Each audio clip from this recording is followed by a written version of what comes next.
It's Thursday, November 15th, and I'm your host, Paula Hersey. On today's show, we learn what's on the Town Council agenda this evening, talk to Town Councilor Jen Cullum, and take the America Recycling Challenge. Let's start with some news you can use.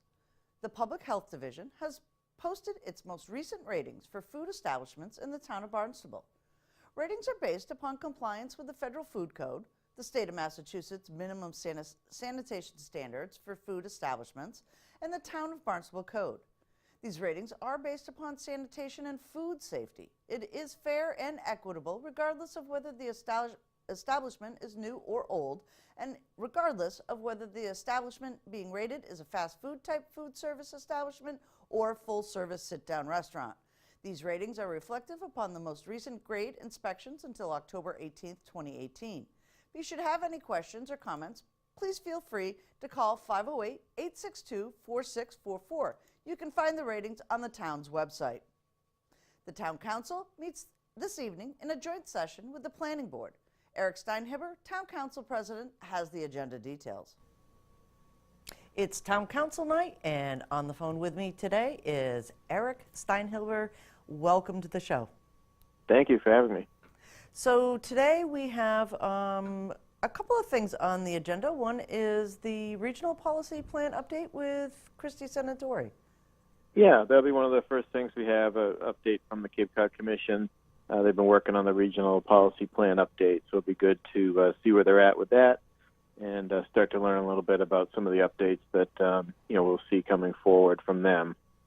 It's also nice to have her there because under our agenda, one of the items that we're going to take up in a joint hearing on the Planning Board is a resolve to submit an application under Chapter H of the Cape Cod Commission Act, an application to the Cape Cod Commission which will allow the town to raise our automatic review thresholds in our commercial and industrial corridors.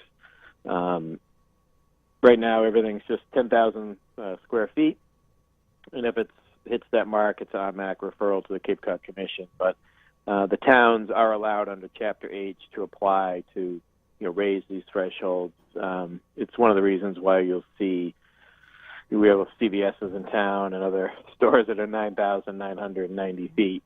And then we'll have storage trailers out back because they didn't want to go through that Cape Cod, commission review. But if we had a 15,000 foot threshold, you might have seen kind of these businesses come into their normal size and not have to kind of tweak things and put things together with storage trailers and stuff. So it's a way to kind of really look at our industrial and commercial corridors and make them, the most attractive we possibly can, especially along Route 132 in the industrial park.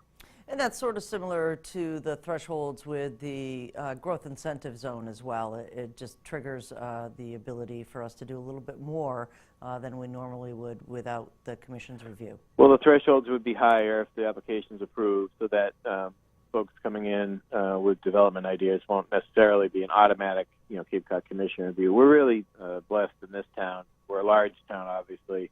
We have a very professional staff, and in some respects, many respects really, we're able to handle more of a development application and kind of go through really large projects because we've seen them here in town. We have several of them. So we're able to really handle a lot internally that maybe some other towns just don't have the staff to do, or maybe just the experience because they haven't had the large scale projects coming through. But we certainly have that experience in Town Hall now. We're lucky to have it.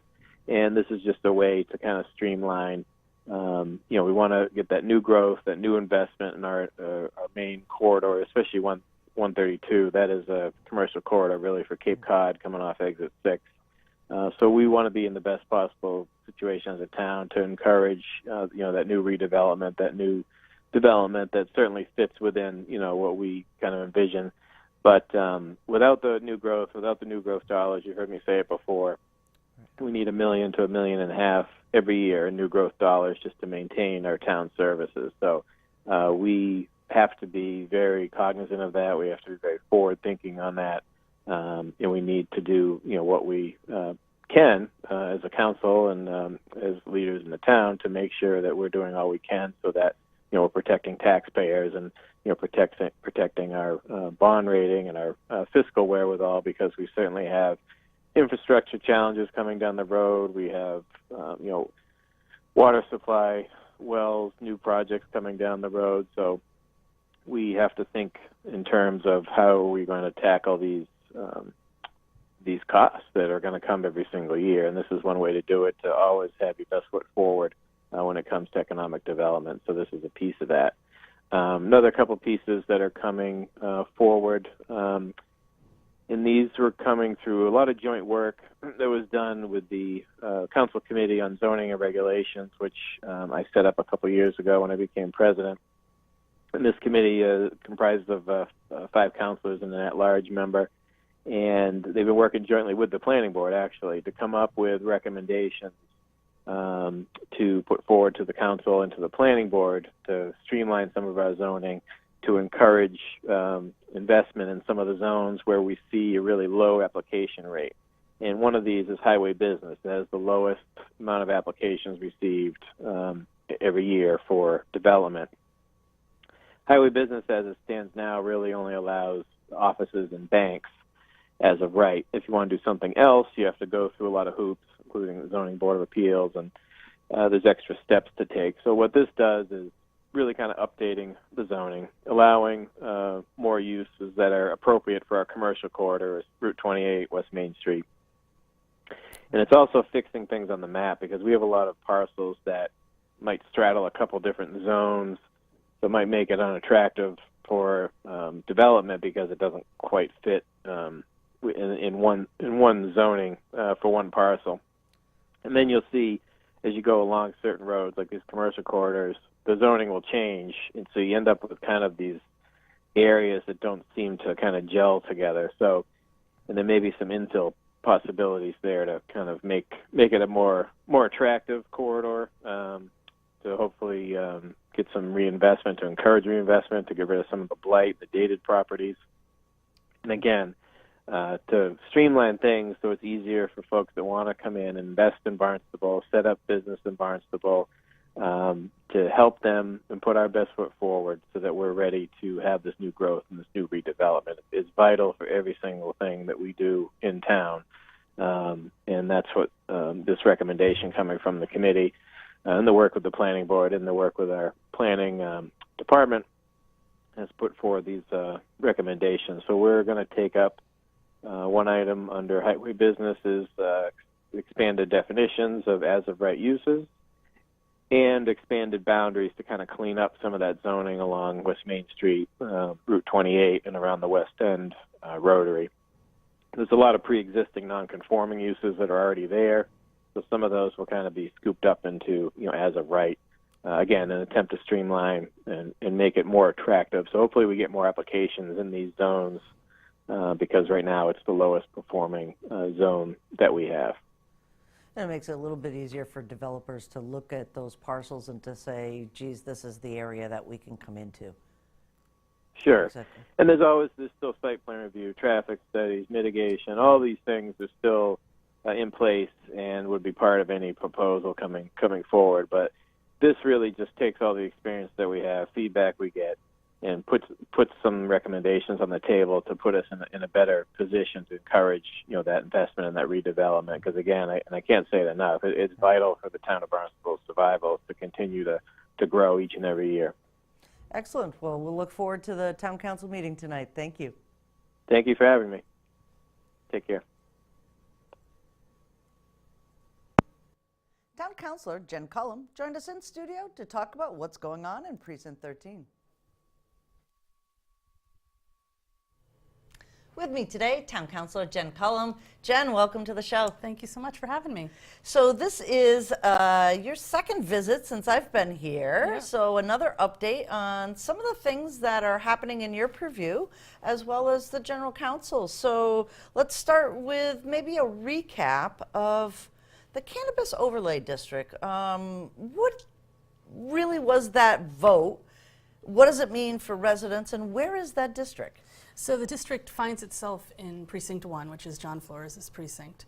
And it's basically the old medicinal marijuana overlay with a little added extra territory. What it does is it provides for the use of medicinal marijuana and the sale of it, but not any recreational marijuana. So recreational marijuana sales are banned in the town of Barnstable still. Now that can be revisited, and I hope that in a couple of years, when the fear is gone, we can revisit that, because I believe it's a viable option for us. But in the meantime, I think we did a really good job striking a compromise, because the council was all over the map on this, coming to center and finding something that was a starting point for our town. Now, in saying that, I realized that the medicinal marijuana district was restrictively small, and we had no suitors for that. So I've been working with legal to find out the reasons why, find out how we can expand legal and planning, and just kind of take a troubleshooting look at that to see how we can tweak that, find a suitor, make it work for Barnstable, allay some of the fears of the people, and then move forward with it. Right. And some of the businesses that are allowed, recreational sales notwithstanding, what are some of those? Because those are kind of good jobs, aren't they? They're all white, well, they're not all white collar jobs, but that was the main attraction for me, was that we talk about our economy here. We talk about how we have young people leaving. We had testimony from many people who were in the business and very successful at the business come forward, and I believe that since we have such a strong nursing program, we have Cape Cod Hospital, we have 4Cs, that it's a perfect kind of genesis and synthesis of those plans to work toward the analgesic effect of marijuana on cancer patients, on opioid addicts, on all these different areas where we could provide some relief for people who are in chronic pain. So the research part of it was really what was interesting to me about it, and is what maintains my interest. I do understand that there's a bigger perspective, and I'm totally willing to entertain that bigger perspective, but at this point, the deal that we struck among the 13 of us was a solid deal. I think that moves us one foot in the right direction. It doesn't make anybody 100% happy, I don't think, up there, but I think it was a nice compromise. Right, and can be revisited as the industry evolves and grows. Right. We have and people get frustrated with me when I say this, but we do have a nimble form of government where we can, literally it's 2 readings and we can come back and change things if it doesn't work. I think we need a period of time where we measure that and see if we have any suitors and what we can change and what we can do. And I think that in a year and a half or 2 years, it would be wise to revisit it. In the meantime, I think we should look at the reasons why the medicinal marijuana district didn't work, probably because maybe it wasn't intended to. Perhaps. So we can revisit that and look at it and see if we could, tweak it a little bit and gain some more interest in there. The bottom line is it has to make everyone in Barnstable, not everyone in Barnstable, but we have to develop a level of comfort with marijuana. For years and years, we've been very comfortable with doctors prescribing opioids. Right. So we're more comfortable with that, as backwards as that may seem to some of us, than we are with marijuana. But I understand that there's a period of time where you need to kind of assuage people's fears, and that's where we're at. Right. Well, we're going to take a hard right turn down to the West End. There you go. And so there's a project out there in its infancy called the Hyannis Oceanside Performing Arts, the Oceanside Performing Arts Center. Right. And this weekend there is some time that people can go to the Hyannis Resort to actually hear about this project and some of the regulatory things that are coming through this. Do you have any information on that? Yeah, there's no regulatory things at all involved. So this is actually sponsored by the Hyannis Civic Association under Deb Krause supervision and leadership there. And basically it's an informational session where residents and people who are concerned, abutters, can meet and speak with the people from the Oceanside Performing Arts Center. Maybe check out, I don't know what they have in their bag of tricks, but I'm assuming they're going to have some sort of a diagram or a drawing for us to look at. And I think what's needed more than anything is a conversation and an open dialogue between both sides on this. I know that when people get very concerned when they hear something like such a huge plot of land is going up for sale. It could be anything. It could be 40B. It could be blah, blah, blah, blah, blah. So I think we need to go and hear what it could be. And I think ultimately we need to remember that it's privately owned Right. and that it will sell. Right. And that we need to, look for the prettiest girl at the dance. Right. And this is on Saturday, I believe? Saturday, yes. Do you know what time it was? It's at 10 o'clock. At yeah, 10 10 o'clock. I don't know what the end time is. I'll be there at 10, I know that. Okay. So. So 10 o'clock at the, I guess they call it I the think Cape it's Cod Conference Center. I believe that's where it is, yeah. Changes the I'll name. call you and tell you if it's different than that. I can't Okay. remember off the top of my head, and I left my phone, which is my encyclopedia. Excellent. And C Street Project, any updates on that? C Street project went out to bid. The bid was closed officially, I believe, on the 5th. So we're waiting to hear now how it sifts out. I think the DPW has been really forthright and honest about their communication with the delays related to it. I think they've been very reasonable delays with, bidders that had questions about certain things, and they need a little more time to research the possibilities of those things. And so I'm really looking forward to, after over 10 years of working on this, seeing the ground actually dug up and worked on. So, and I think that a lot of my constituents on C Street are frustrated with the time that it's taken, but right. I have to believe that it's going to be worth all of the frustration in the end, and I just can't take a negative attitude now about it. I got to forge on, because right. it's been a long time coming, and I think it's really going to upgrade everybody's property and property value once we roll with it. So I know everyone's committed to it. Dan Santos is committed to it, the director of the DPW. I know Mark Els is 100% committed to it as well, and so am I. So a lot of people have worked long and hard on this. The government works at a snail's pace, maybe even a snail with a walker. Right. Like, it's wicked slow, and it's very, very frustrating. And these Chapter 90 monies have been tied up and tied up and tied up, and it's time to, we all feel it. We all feel like the baby needs to be born now, so let's go. There you go. Well, hopefully, they'll get their bids, and it'll start soon. It'll be spring before you know it. Yeah, I know. It's going to be great. I mean, I think we have a lot to look forward to in the town, and, there's a lot more coming. I just think we need to birth some of these ideas first, and then we can move forward with other stuff like Calamus and like other areas of my precinct that definitely need attention. But these have been looming. They're on the front burner, and I'm just excited to hear about the OPAC, the Performing Arts Center, and to see C Street, and to work on the marijuana thing a little bit more. So right. These are the things that are looming for us now. All right. So. And we'll close with any closing things that you want folks to know. Let's see, what do I want you to know? We got a puppy. Okay. She's beautiful. She's upstairs with Cindy. And I don't know, I mean, I'm just looking forward to the winter season with working a little less at my real job, my other job, the job that pays, and then working a little more at this job. It's kind of a realignment of priorities and things. But I'm always available for questions or concerns. My email and phone number, my cell phone number are on the website. I guess I did want to touch on that thing you were just mentioning. Have you mentioned that on? The chaptering has started for our meetings. So chaptering is the ability for the crew at Channel 18, who records all the meetings for the town, to insert in the area of the video agenda items. So if there's a specific thing on the agenda, you'll be able to see that this is where that starts in the meeting. So you don't have to watch all 2 hours of a particular meeting if you're only interested in one section of the agenda items. 2 hours is a light meeting, let's not kid. Right. But that has started this week, so the technology just became available for our servers, for our on-demand servers, which is basically how we record the meetings. So that will be rolling out in all of the meetings as we go. So it's one of those things that, technology is now starting to catch up. More people are doing information via video. So, between Barnstable Today and the ability to chapter meetings, people can zone right into a specific issue on the agenda that they're really interested in. Yeah, I think that's really important. As I was talking with you before you started recording, that a few meetings ago I mentioned to Mark that, I feel like although there's a lot of dense information on the webpage, it's not spaced out enough in a manner is bite-sized for people. And it just needs to be a little more user-friendly so that, constituents can say, oh, I checked that out. It was a really brief video. Boom, I snapped it. It was great.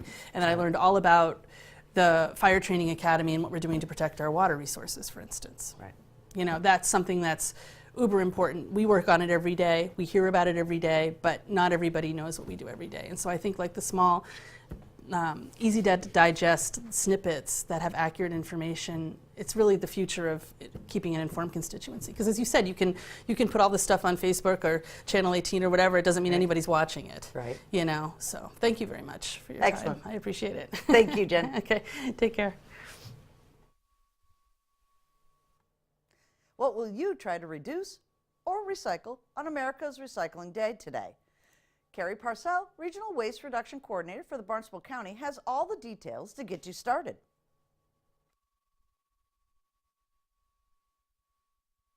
My name is Carrie Parcell. I work for Barnstable County. My district is with Cape and Islands, and I am the Municipal Reduction Coordinator.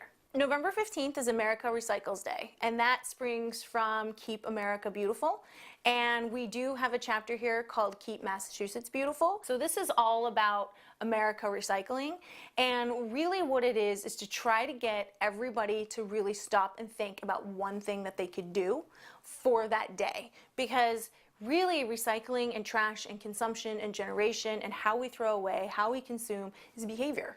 And unless we change our behavior on whether or not we're reducing waste, diverting waste, recycling our waste, reusing it, repurposing it, that is a behavior change that we have to make. And so this is encouraging folks or nonprofits or groups of people or a work event to create an event or to do something individually to say that we're going to take that initiative and we're going to make a commitment to recycle something. So I was peeking at the website a little bit earlier today to see what folks were trying to commit to.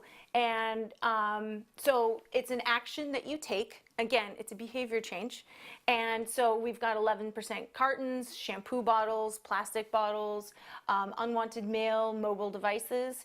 And what's interesting about these particular materials is that they're fairly easy to recycle, but there's some of the materials that people don't really know what to do with because there's a lot of confusion with them. And I think that's why people chose these particular materials outside of like cardboard, because it's sort of a general notion that cardboard's recyclable. You put it into a clean stream. Unfortunately, the only time cardboard really isn't recyclable is, again, if it's covered in contamination or left out in the rain or the weather or whatever, because then that material starts to break down and it's not quality anymore. So that's really what America Recycles does. So it's just encouraging individuals, businesses, work groups, families, anybody to take one day, to take one material or more, and to focus on a way to do it better as a recycler, to grow as a recycler. Or for even those folks who say, oh, recycling doesn't actually get recycled, it just all winds up in the trash anyway, to ask the question, where is a way? You know, and if the recyclables are winding up in the trash, why? And that's a big question. That's, you know, a big program that we do called Where is a Way, which is really exciting because it goes beyond the bin and beyond the curb, beyond the transfer station. People tend to put their trash out on the curb, turn around and not really think about it, unless somebody starts digging through it. Then all of a sudden it's like, hey, what are you doing? And then all of a sudden we become possessive of our garbage again. Outside of that, we see the garbage man take it. We don't think about it in another second. But there really is a way to these products and a, you know, a correct way and a better, more efficient way to do these sorts of things so that our recyclable materials indeed remain recyclable at the point of processing them into those new material streams. So that's really what America Recycles Day is. It's just an initiative from Keep America Beautiful. There's a chapter, Keep Massachusetts Beautiful, and it's just encouraging folks and groups and individuals to really take a look at what they're doing, even if it's only for one day. On November 15th, I am going to make the pledge to not buy produce packaged in plastic packaging. What will you choose for America Recycles Day? Don't forget, November 15th.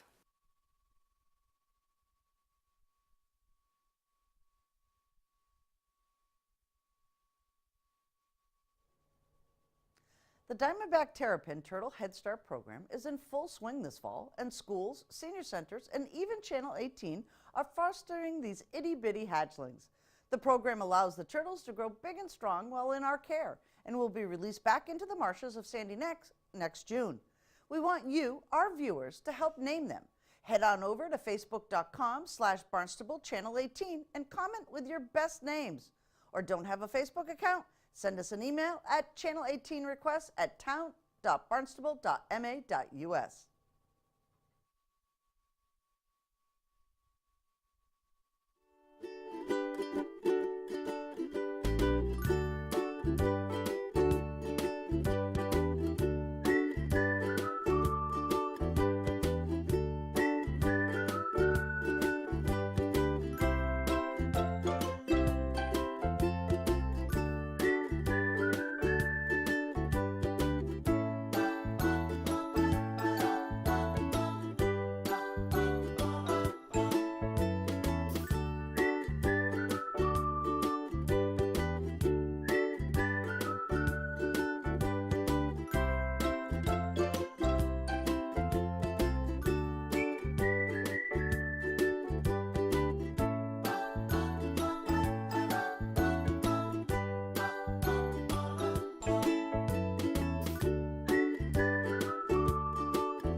Here's a look at the community calendar. Cape Cod Cares for the Troops will prepare about 1,000 Christmas care packages for deployed servicemen and women next weekend in Hyannis. The annual packaging party will be held Saturday, November 24th in the Old Sports Authority building at Cape Town Plaza, also known as the Kmart Plaza, beginning at 10 a.m. Michelle De Silva, who co-founded the organization in 2005 with her then 12-year-old son Dylan, said volunteers are needed for the event. Just a reminder, a joint meeting with Town Council and the Planning Board tonight, 7 p.m., Town Hall, 2nd floor. Comments, suggestions, accolades? Connect with us on Facebook and Instagram. Email us or send us an old-fashioned note by carrier pigeon. Channel 18 works for you. I'm Paula Hersey, and thank you for watching Barnstable Today.